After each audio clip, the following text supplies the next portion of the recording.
First up, Labour conference was a chance for Keir Starmer to show people what kind of Prime Minister he wants to be. But most of the headlines were about a shadow cabinet resignation and fighting over rule changes. Was it all bad though? I'm joined now by the Spectator's deputy political editor, Katy Balls. Katy, thanks for joining me. You were at Labour Party conference this week. Now, the big news for most people across the country was the fuel crisis. With all the attention on that, one might think that Labour would take the opportunity to really get at the Tories. Yes, it didn't quite happen like that. No. It was interesting covering Labour conference. Now, clearly, both Keir Starmer and his team have spent weeks, perhaps even months in advance, planning the substance of their speeches, working out what they want their main themes to be.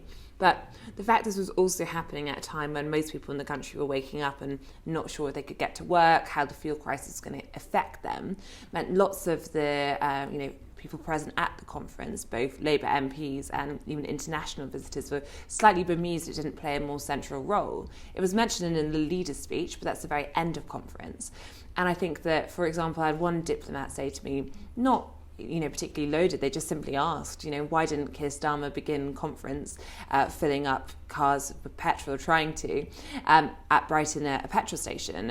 It would have got him lots of press. Now, I think that you could clearly say something like that would be a stunt, but it would get you a certain level of exposure, and I think show that Labour was part of a conversation, which is the conversation the country is currently in.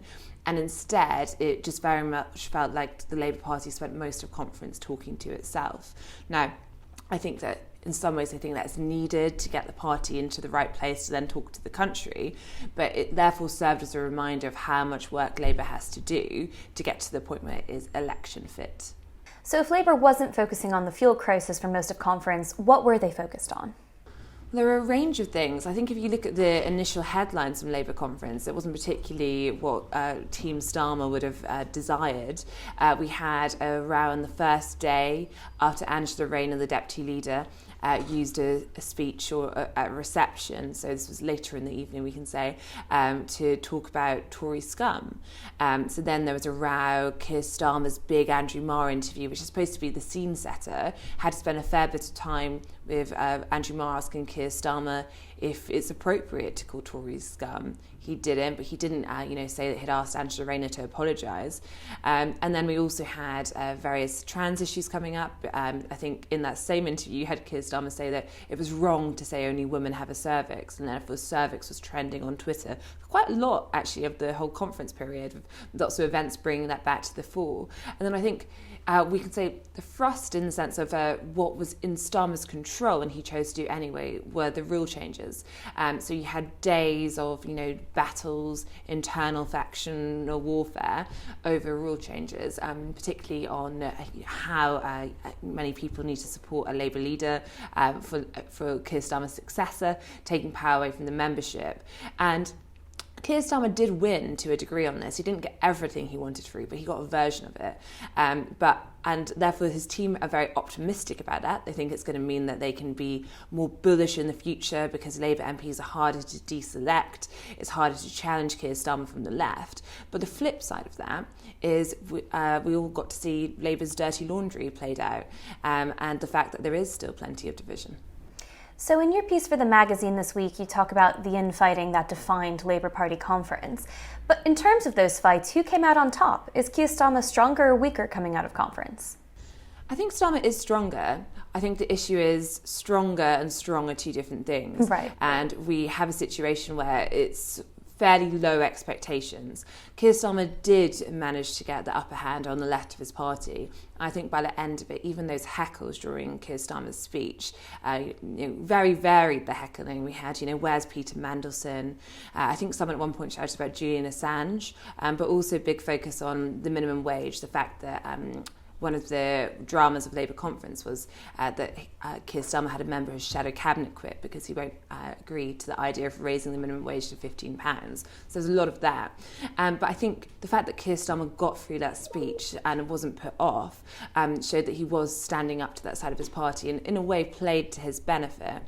But again, we do go back to the point that he has managed to show that he is in control of various parts of his party, but there's still that side who are out against him, and we're not yet sure what he plans to do with that. So Labour actually struggled to make a lot of the front pages throughout their conference, and now we're going into Tory party conference from this Sunday. How are Labour going to continue to make themselves relevant over the next few weeks and make those headlines? How do they go about attacking the government during their conference? Well, going back to the fuel crisis, you'd think there's plenty of things Labour could do in the coming days and weeks. I think it is inevitably the case that when it is a party's conference, they tend to dominate the news. You, for example, in the past week, haven't seen many ministers going onto the airwaves because there's a bit of a code of conduct there, where you let the other take centre stage. So I think Tory conference is clearly being dominated by the Tories, and Keir Starmer's best hope is that the Tories mess up in some way. They say the wrong thing, or the crisis around them gets worse, and that will dominate it. But longer term, I think Keir Starmer needs to work out how he can get in on the national conversation. And that's something which he didn't prove at this conference. Yes, he made some progress, but he didn't appear reactive, able to respond to changing events in the way that I think many in his party would like him to be. Katy, thanks for joining me. And I'm now joined by the journalist and former Labour advisor Ayesha Hazarika and the columnist and trade unionist Paul Embery. Hi to both of you. Thanks for joining Spectator TV. Ayesha, you wrote in your column for the Evening Standard that Starmer had a good week. What do you mean by that? So I think it didn't start off as a good week, but I think that pain was necessary to get to the end point, which was quite a good week. The most important thing that he did is that a year ago he said that the party's under new management. This year he proved it. And that's because he has taken on the hard left in the party through those rule changes. The most important rule changes are that MPs now don't have to look over their shoulder about being deselected by a noisy group of Marxists in their local Labour constituency parties.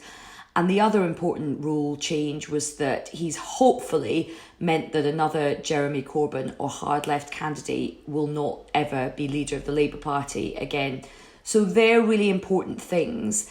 And I think his big message from the conference speech, yes, there was lots of "this is who I am," and there was some sort of policy stuff, but I think it was him sending a message to the country saying, I am not Jeremy Corbyn, we're not having that kind of politics anymore, and I'm moving the Labour Party to the mainstream. I think the heckles were incredibly helpful for him. In fact, so good they could have even been planted. It allowed him to use that pre-scripted line saying, at noon on a Wednesday, I'm normally getting heckled by Tories, and to say, look, you can chant empty slogans or you can change lives. So it allowed him to kind of deliver those things. So I think that's the big message that's got out. However, there's still such a long way to go. By no means is Labour connecting with the public yet. But I think after this conference, he's at least got the party on the pitch. Paul, do you agree that Starmer had a good week? And is that the same thing as the Labour Party having a good week? I thought he had a reasonable week. He ended up kind of getting a score draw out of the proposals for how we elect the leader in future. He kind of snatched that score draw really from the jaws of defeat in some respects. I thought his speech was okay. I thought in delivery it was a bit stilted, a bit wooden. I thought the content was fairly good. I wouldn't really pitch it higher than that. He talked about the two rocks of his life being family and work. I think that was a good line.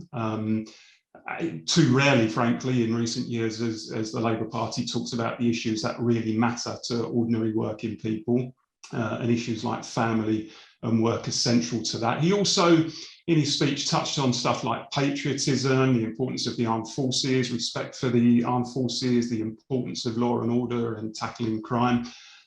So in that respect, he was clearly pitching towards some of those voters who Labour have lost over recent years.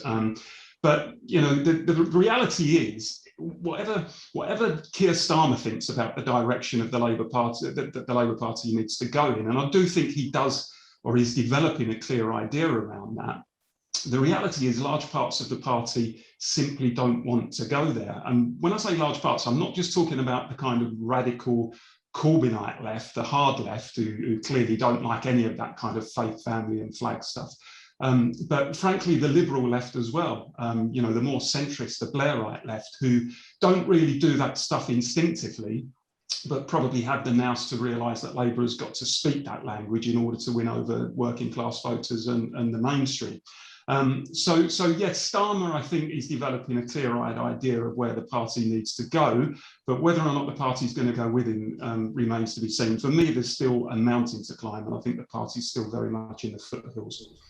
Ayesha, what do you make of that? I mean, the Corbynistas aren't going to disappear overnight, nor does the Labour Party necessarily want them to completely disappear. Surely they'll want them on polling day to show up and vote Labour.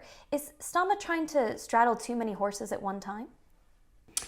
No, I don't think he is. I think the really noisy, disruptive, difficult, sort of malign elements of the sort of Corbyn project, I think they are actually quite sort of small in number, and I think that Starmer and his team have been quite hard in cracking down on them. So, for example, one of the things that I really noticed was that this year at conference, just the atmosphere was much better. I know there was a little bit of heckling in the hall, but in previous years under Jeremy Corbyn, it has been a very, very uncomfortable, quite aggressive, intimidating atmosphere at Labour Party conference. I know certainly people have come up to me and lots of finger pointing and really been super aggressive. Somebody spat at me once, so that there was none of that this time. Yes, it was not all, you know, hunky-dory on the floor. So I think that the team have already been very, very clear in saying to those people, we don't want you anywhere near the party. So I don't think they feel that they do need those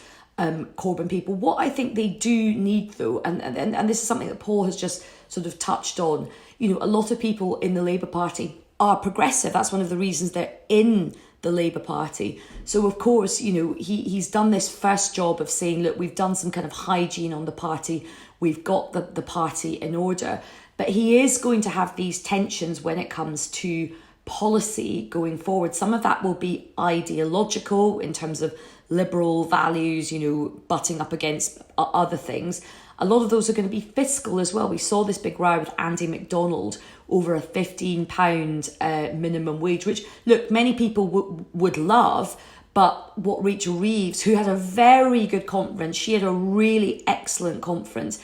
She's setting out, you know, some very, very kind of tough fiscal new rules for the party. She's saying, no, I'm not having it that shadow ministers go out and freelance in terms of making up policy, which is basically what was happening under Jeremy Corbyn. So I don't think they're going to shed any tears about more bust-ups with kind of Corbynites or more bust-ups in terms of value for money and fiscal responsibility.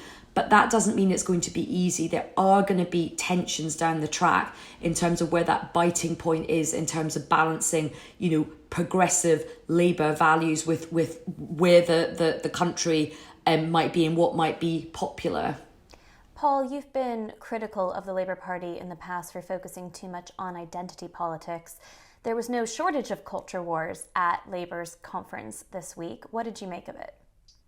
Well, there hasn't been a shortage of culture wars in the Labour Party or on the broader left for many years now. So it's to be expected in many ways. And unfortunately, I think because of having immersed itself in identity politics, the party has, if you like, widened that chasm between it and ordinary working class voters. And, you know, you saw some of this stuff during the conference. I mean, I switched on one morning, I heard a delegate calling for Rosie Duffield to have the whip withdrawn because she was transphobic. I heard another delegate complaining that there, you know, were women-only spaces in terms of the toilets in the conference hall. And you just kind of think, look, if ordinary people are switching onto this, which probably most of them aren't, but if they were, what would they make of this stuff? The Labour Party, in many respects, has positioned itself on the fringe on some of these issues and has shown that its priorities, or certainly the priorities of large parts of the party over recent years, are simply not the priorities of ordinary people across this country. And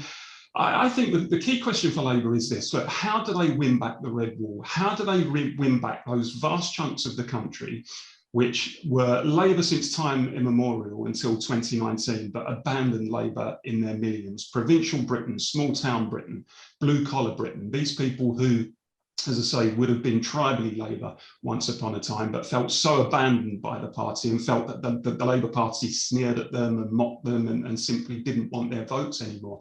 And Labour needs to try to retrieve that historic coalition, that coalition between what I've called Hampstead and Hartlepool. You know, the more liberal, the more metropolitan white-collar voters on the one hand, but also provincial Britain, working class Britain, blue collar Britain, voters with, you know, soft conservative values and views on social and cultural issues. And that coalition is fragmented, and the working class element of it has simply been elbowed aside, and having felt not wanted, they've gone off and voted for somebody else. So the key task for Labour, and I think this is something that, as I said before, neither the liberal left or the radical left within the party get, is you have to start speaking the language and reflecting the priorities of those people. You have to make a pitch to the Gillian Duffys of this world, the people who voted Labour once upon a time, but were treated in the end as some sort of embarrassing elderly relative by the party.